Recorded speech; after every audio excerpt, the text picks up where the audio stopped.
अंगपुत्र, शीघ्रता कीजिए, अर्जुन आपको द्वंद्व में उलझा रहा है। इधर भीम दुर्योधन की ओर बढ़ रहा है। महामहिम कुछ कीजिए।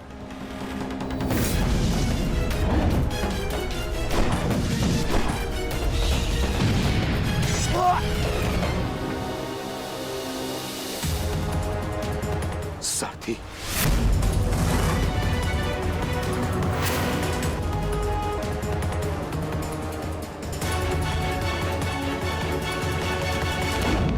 सावधान अर्जुन। या तो तुम युद्ध करना भूल गए हो या फिर तुम्हें युद्ध करने का साहस नहीं है। दुर्योधन नहीं, नहीं दुर्योधन, भीम तुम्हें उकसा रहा है। द्वंद्व में मत फंसना। उचित कहा मामाश्री। मेमनों के आखेट के लिए से आगे नहीं बढ़ते। बस होके भीम के लिए तो मेरी कलिंग की सेना ही पर्याप्त है। कलंक के वीरों, आक्रमण करो और इसको बंदी बना लो। जाओ।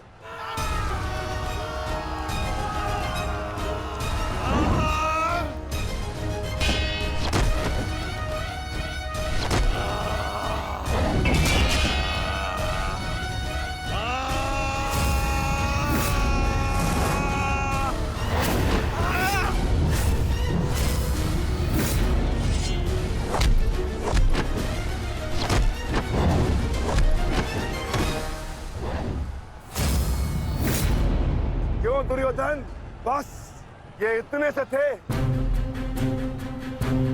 अरे इनसे तो युद्ध करके मेरे हाथ पैर भी नहीं खुले।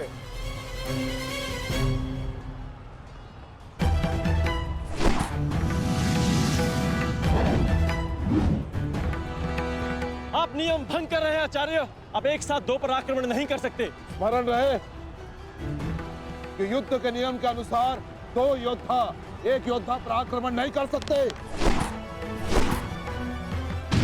पर तो एक योद्धा दो योद्धाओं पर आक्रमण कर सकता है। सहदेव,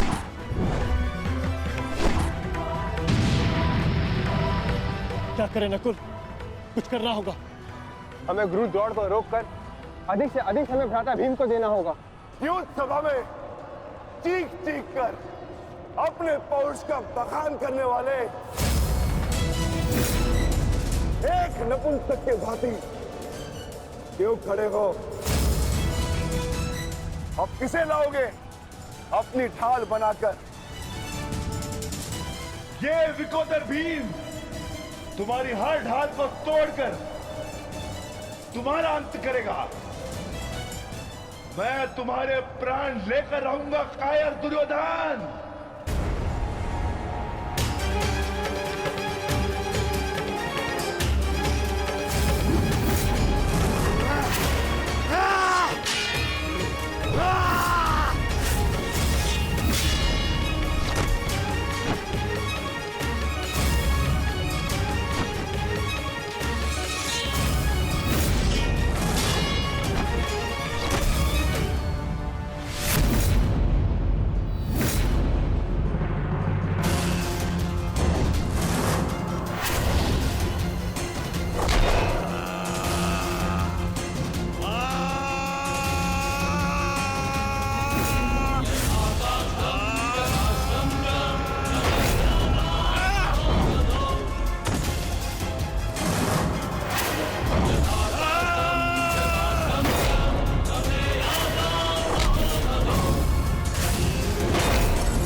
उठकर प्रहार करने का सामर्थ्य शेष है काकाश्री,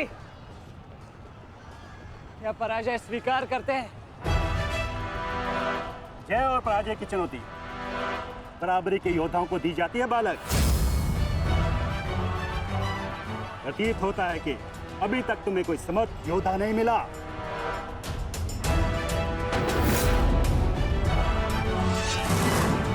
मैं शब्दों के बाण नहीं चलाता नाना श्री। अच्छा, तो युद्ध करो या समर्पण करो।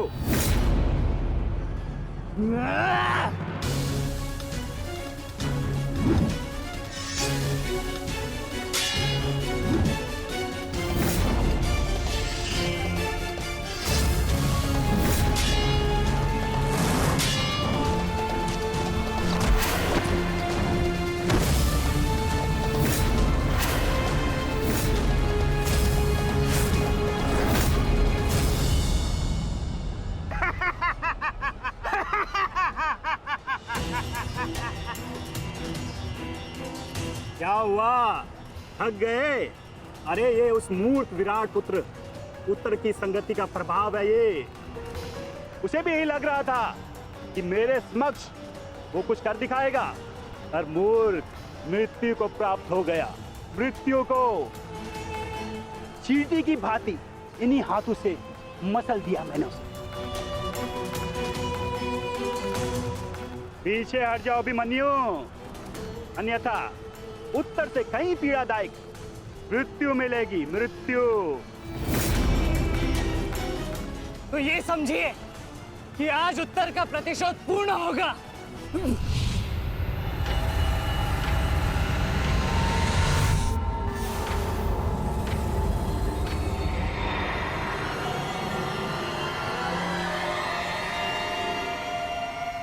फिर से मूर्खता कर रहे हो अभिमन्यु। मेरी शक्तियों के बारे में ज्ञात नहीं है। शत्रु का क्रोध मुझे और बलशाली बनाता है। बलशाली।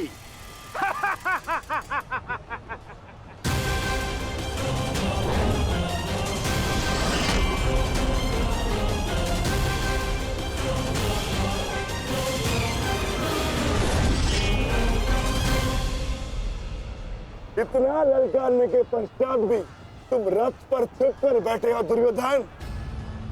मैं भी कैसा मूर्ख हूं, एक नपुंसक के वध की प्रतिज्ञा कर बैठा। आज तुमने यह सिद्ध कर दिया कि तुम एक क्षत्रिय नहीं बल्कि एक बहुत हो गया।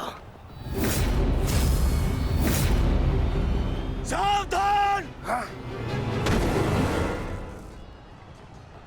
क्रोध से भरे कुमार भीम अब युवराज दुर्योधन की ओर बढ़ रहे हैं महाराज। मेरा दुर्योधन किसी संकट में तो नहीं ना? कहीं ऐसा तो नहीं कि भीम युद्ध के दूसरे दिन ही पांडव पक्ष को जय श्री दिलवा दे?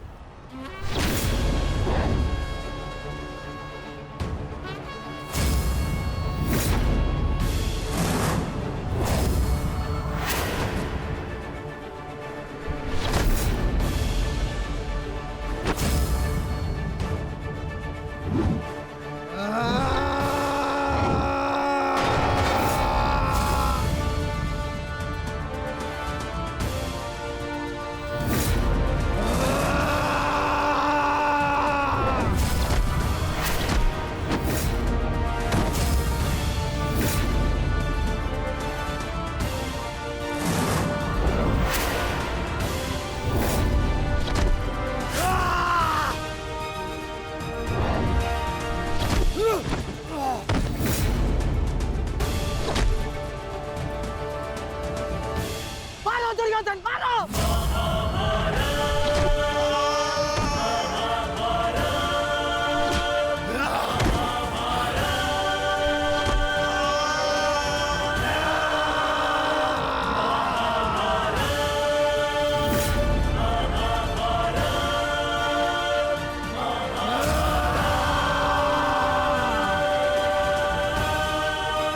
क्या हुआ गदाधारी भीम? अब दिखाओ तुम्हारा पौरुषत्व। या कहो तो हस्तिनापुर की स्त्रियों से आभूषण लाके तुम्हें पहना दूं? क्या हुआ? युद्ध बातों से नहीं, बल से जीता जाता है। यदि इस मैल जैसे शरीर में थोड़ा सा भी साहस बचा है तो और प्रहार कर मुझ पर। अरे ये क्या पहचानेगा अपनी शक्ति को? इसे कैसे मैंने वस्त्र और आभूषण रहित करके हाथों के मत्थे बिठा दिया था मैंने।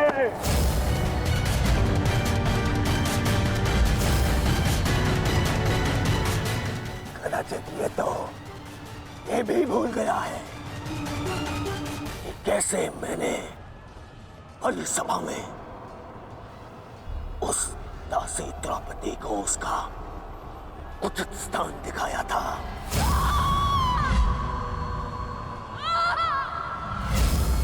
आओ दासी द्रौपदी, आकर मेरी गंगा में बैठो। आओ, वस्त्र हरण करो इस दासी का।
गंगा पुत्र, दुर्योधन की रक्षा कीजिए गंगा पुत्र।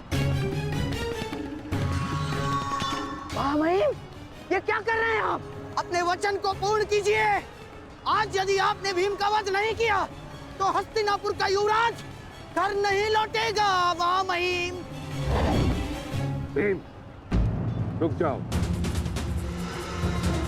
दूर हो जाओ दुर्योधन से, अन्यथा मुझे तुम्हारा वध करना होगा।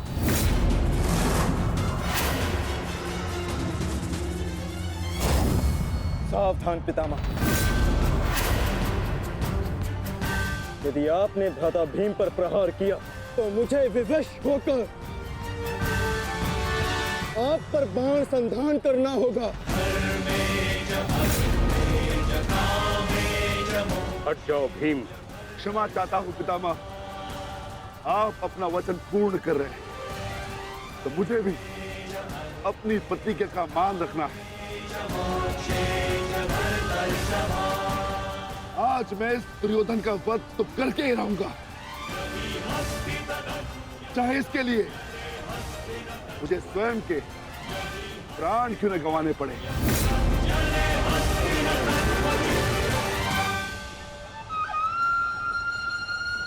स्वयं के प्राण गंवा सकते हो भीम, परंतु क्या अपने दोनों भ्राताओं को इस आहुति में झोंक दोगे तुम? तुम्हारी इस भूल का फल नकुल और सहदेव को भुगतना होगा भीम। जरा देखो उधर।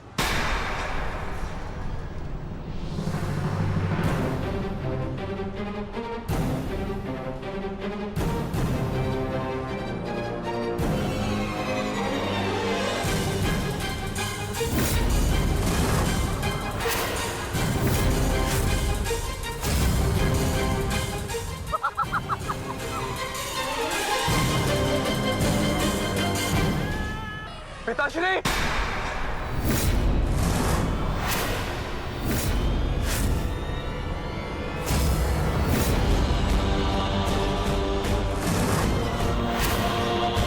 शस्त्र को नीचे करिए द्रोण, अन्यथा सदैव के लिए पुत्र से हाथ खो बैठोगे।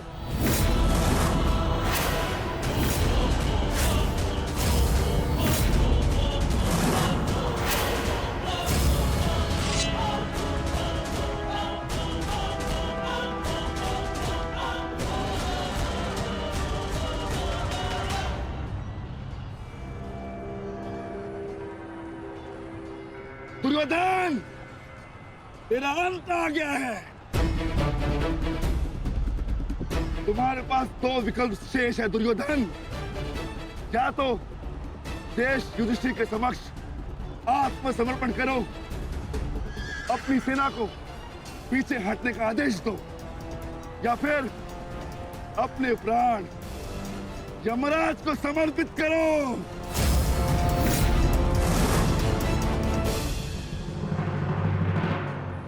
मारो भीम, मारो, शीघ्रता करो भीम। इतनी भी क्या शीघ्रता है राजकुमार युधिष्ठिर?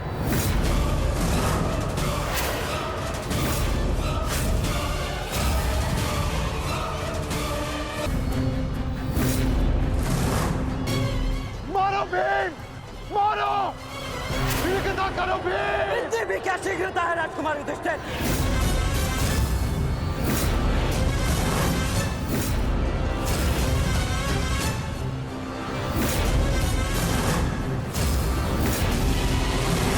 पीछे हट जाइए विकोदर भीम, अन्यथा मूल्य अपने ज्येष्ठा के प्राण देकर चुकाने होंगे।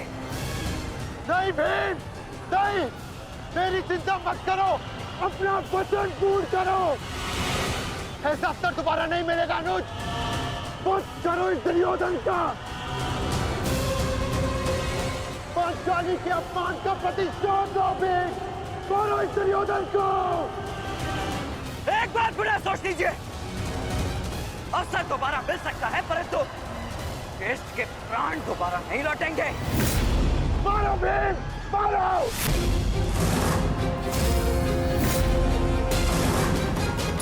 दुर्योधन!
सेवकों, जाओ जाके सबकी सहायता करो, जाओ।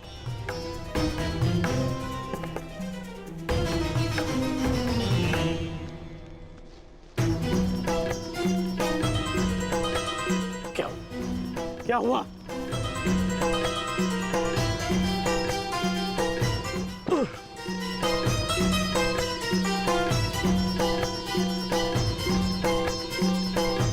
क्या हुआ मित्र? आज हम ये युद्ध हारने ही वाले थे मित्र। उस भीम ने मेरा वध कर ही दिया था, परंतु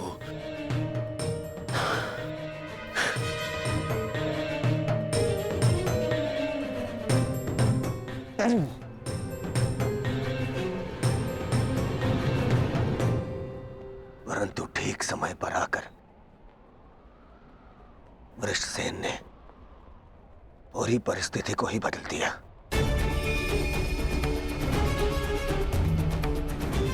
वीर वृषसेन ने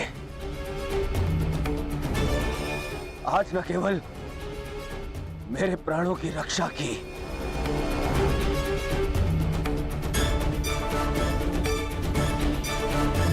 अभी तो कौरव सेना को एक लज्जाजनक हार से भी बचाया।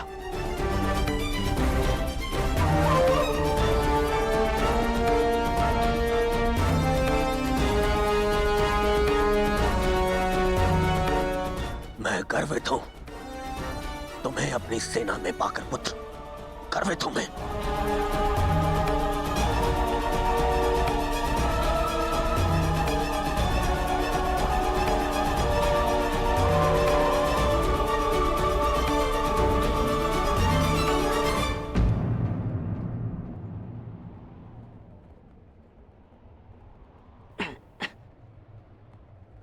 आप फिर से मेरे घाव देख रहे हैं ना पिताश्री, और मैं फिर से यही कहूंगा, चिंता मत कीजिए। आज का युद्ध समाप्त हुआ और युद्ध भूमि में जो कुछ भी हुआ उसे भुला देना ही श्रेयस्कर है। अपितु उन बाधाओं को समझने का प्रयास करना चाहिए जो हमें विजयश्री बनने या प्राप्त करने से रोक रही है।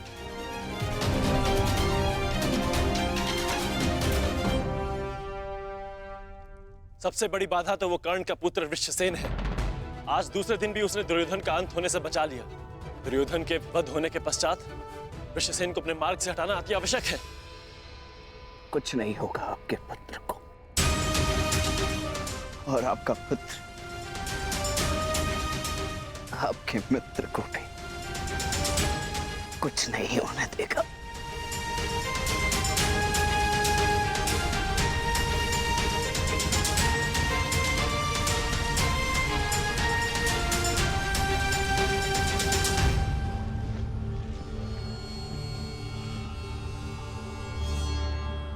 मित्र, आज का दिन हमारे पक्ष में नहीं था।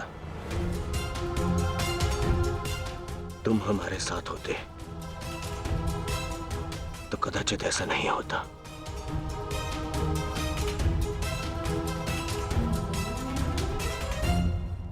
आज युद्ध भूमि में कौरव केवल धर्मराज युधिष्ठिर का वध करने का प्रयत्न करते रहे, और कल हम दुर्योधन को अपना लक्ष्य बनाएंगे।